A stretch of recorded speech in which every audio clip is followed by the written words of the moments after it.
வணக்கம்.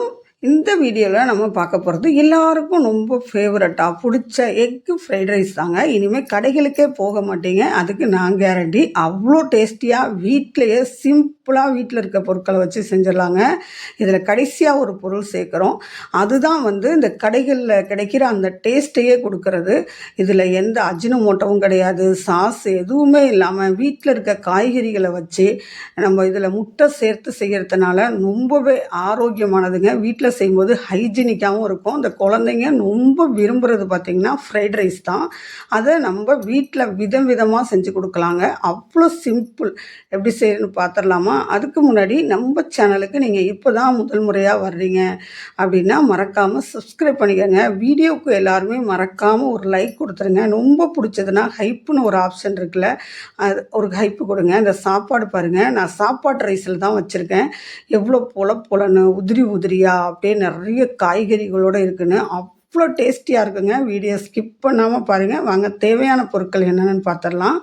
இதுக்கு நான் குட்டி குட்டியாக பூண்டை கட் பண்ணி வச்சுருக்கேங்க.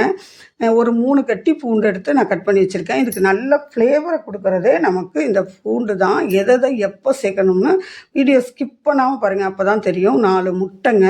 இந்த சாஸ் பார்த்திங்கன்னா வீட்டிலையே ரெடி பண்ணது. குடமிளகாங்க, கலர் குடமிளகாய் இருந்தாலும் சேர்த்துக்கோங்க. என்கிட்ட இருந்த குடமிளகாய் இந்த கலரில் தான் இருந்தது. நான் ஒரு 2 குடமிளகாய் எடுத்திருக்கேன். கொஞ்சம் பீன்ஸு, கேரட்டு, வெங்காயங்க, வெங்காயத்தாளுங்க. வீட்டிலே 2-3 வெங்காயத்தை ஊனி விட்டுருந்தேங்க. அந்த வெங்காயத்தாளை கட் பண்ணி வச்சுருக்கேன்.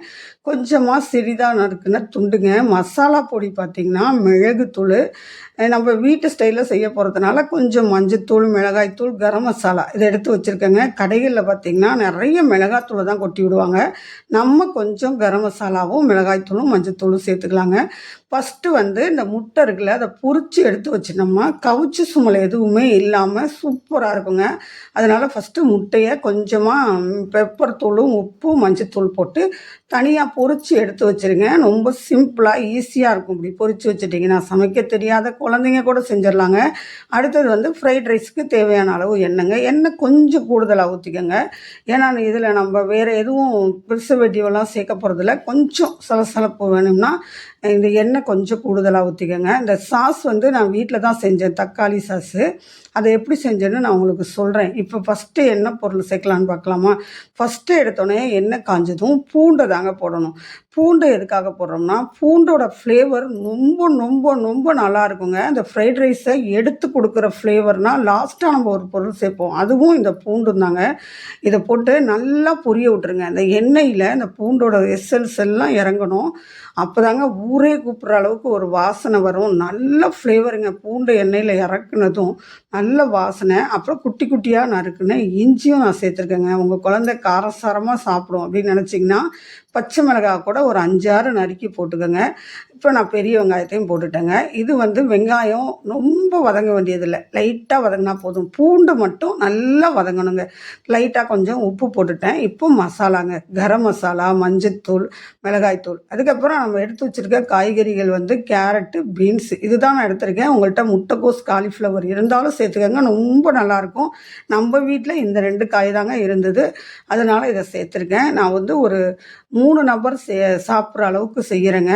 இதுக்கு பார்த்திங்கன்னா ஒரு 400 கிராம் அளவுக்கு கேரட்டும் 1/4 கிலோ பீன்ஸும் போட்டிருக்கேன். எவ்வளோ காய் போட்டாலும் இந்த குழந்தைங்க ஃப்ரைட் ரைஸில் சாப்பிட்ருவாங்க.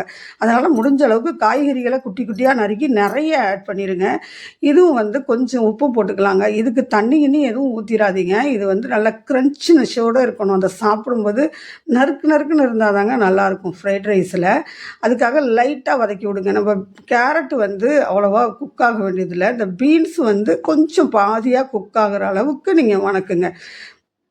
இன்றைக்கி பார்த்திங்கன்னா இந்த ஃப்ரைட் ரைஸு நான் செஞ்சு முடிக்கிறதுக்குள்ளே என் பொண்ணு சுற்றி வந்தாங்க. கடைசியில் அவளே சொல்லியிருக்கா எப்படி இருக்குன்னு. என் மாமியாருங்க அவ்வளோ சீக்கிரமெல்லாம் நல்லா இருக்குன்னெல்லாம் சொல்ல மாட்டா. எங்கள் மாமியார் நாத்தனார் உருவமே என் பொண்ணு தான். அவளுக்கு ரொம்ப பிடிச்ச சாப்பாடுனா ஃப்ரைட் ரைஸ் தான். அவளுக்கோசரம் தான் செஞ்சேன். எப்போதும் கிச்சன் பக்கம் வரமாட்டா, ஏன்னா இதை எடு அதை எடுன்னு வேலை சொல்லிடுவோம்னு. ஆனால் இன்றைக்கி ஃப்ரைட் ரைஸ் செய்யும்போது பக்கத்துலேயே நின்றுக்கிட்டா. எதுக்காகம்மான்னா எப்படி செய்கிறீங்கன்னு பார்க்குறேன், எனக்கு ரொம்ப பிடிச்சதில்ல, நான் அடுத்த டைம் செஞ்சு சாப்பிடுவேன் அப்படின்னா, நான் வீடியோவே போடுறேன், நீ அடுத்த டைம் செஞ்சு சாப்பிடு அப்படின்னு சொல்லிகிட்டே பேசிக்கிட்டே சமைச்சேங்க. ஒரே அலப்பற சமையல் தான் இன்றைக்கி. அப்படியே நல்லா வதங்கியிருக்கேன். அந்த கலரும் மாறக்கூடாது, அதே நேரம் ரொம்பவும் பச்சையாக இருக்கக்கூடாது, ரொம்பவும் குக் ஆகக்கூடாது. இது தாங்க கரெக்டான பதம். இந்த முட்டைக்கோஸ் இருந்ததுன்னா நிறைய போட்டுக்கோங்க, காலிஃப்ளவர் கூட நிறைய போட்டுக்கோங்க. இப்போ இது எல்லாத்தையும் நல்லா வதக்கி விட்டுட்டு நம்ம வந்து இந்த முட்டை இருக்குல்ல, பொரிச்சு வச்சோம்ல, அதை சேர்த்துடலாங்க. பொரிச்சு வச்ச முட்டையை சேர்த்துட்டு கொஞ்சமாக நான் அந்த வெங்காயத்தாள் இருக்குல்ல, அதையும் கொஞ்சமாக நான் இப்போ சேர்த்துக்கிட்டேன். உங்களுக்கு காரம் குழந்த நிறைய சாப்பிடுதுன்னா வரமிளகாய் எடுத்து மிக்சியில் லைட்டாக அப்படியே கொஞ்சம் கிரைண்ட் பண்ணிவிட்டு அப்படியே சேர்த்துக்கோங்க. அப்போ வந்து கொஞ்சம் காரம் சூப்பராக இருக்கும். இப்போ எல்லாம் சேர்த்தாச்சுங்க, முட்டையும் போட்டு மிக்ஸ் பண்ணிட்டோமா, இப்போ சாதத்தை போடலாங்க. இன்னும் ஒரு வெஜிடபிள் சேர்க்கல, இன்னும் ஒரு ஸ்பைசஸ் சேர்க்கலைங்க. அது லாஸ்ட்டாக சேர்த்தா மட்டும்தாங்க செம்ம டேஸ்ட்டு வரும். சாதம் எப்படி வடித்து வச்சுருக்கீங்கன்னா நல்லா உதிரியாக வடிச்சுக்கோங்க. சாதத்திலே சில பேருக்கு உப்பு போட்டு வடிக்கிற பழக்கம் இருக்கும், அப்படியா இருந்தால் ரொம்ப நல்லாயிருக்கும். அப்படி போடலைன்னா கூட பரவாயில்ல. அடுப்பு வந்து லைட்டாக சிம்மில் எரிய விட்டுட்டு மிளகு சேர்த்துட்டேங்க. நான் இப்போ மிளகு சேர்த்து நல்லா மிக்ஸ் பண்ணலாம். அடுத்தது நம்ம குடமிளகாங்க, இதைத்தாங்க கடைசியாக சேர்க்கணும். நீங்கள் இதில் வேறு எதுவுமே சேர்க்க வேண்டாங்க, வேறு எதுவுமே சேர்க்க வேண்டாம். இந்த குடமிளகாவை மட்டும் கடைசியாக சேர்த்து இந்த ஃப்ரைட் ரைஸை செஞ்சு பாருங்கள், வேறு லெவல் சுவையில் இருக்கும். இந்த சாஸ் வந்து நான் வீட்டில் தாங்க செஞ்சேன். தக்காளியை நல்லா வேக வச்சு, நம்ம ஒரு ஸ்பூன் சாஸ் போட்டோம்ல, அதை வேக வச்சு அதை அரைச்சி நல்லா வத்துற அளவு கொதிக்க வச்சுட்டு அதில் ஒரு ஸ்பூன் சர்க்கரை, கொஞ்சம் காஷ்மீர் சில்லி, கார்ன்ஃப்ளவரை கரைச்சி ஊற்றி செஞ்சு வச்சேன். ஏன் புள்ள அதை எடுத்து எல்லாத்துக்கூடையும் தொட்டு நக்கி சரியாக போச்சுங்க. இருந்தது தான் சேர்த்தேன். இப்போ மேலாப்பில் வெங்காயத்தாளுங்க, நம்ம குடமிளகாவையும் வெங்காயத்தாளையும் சேர்த்தாச்சு. வெங்காயத்தாள் வீட்டிலே உள்ளது தாங்க. வெங்காயம் 5-6 வெங்காயத்தை பிடிச்சி நட்டு விட்டுருந்தேன். அதுலேருந்து வந்து அந்த சின்ன வெங்காயத்துலேருந்து வந்த தாளை தான் சேர்த்தேன். அவ்வளோ வாசனைங்க.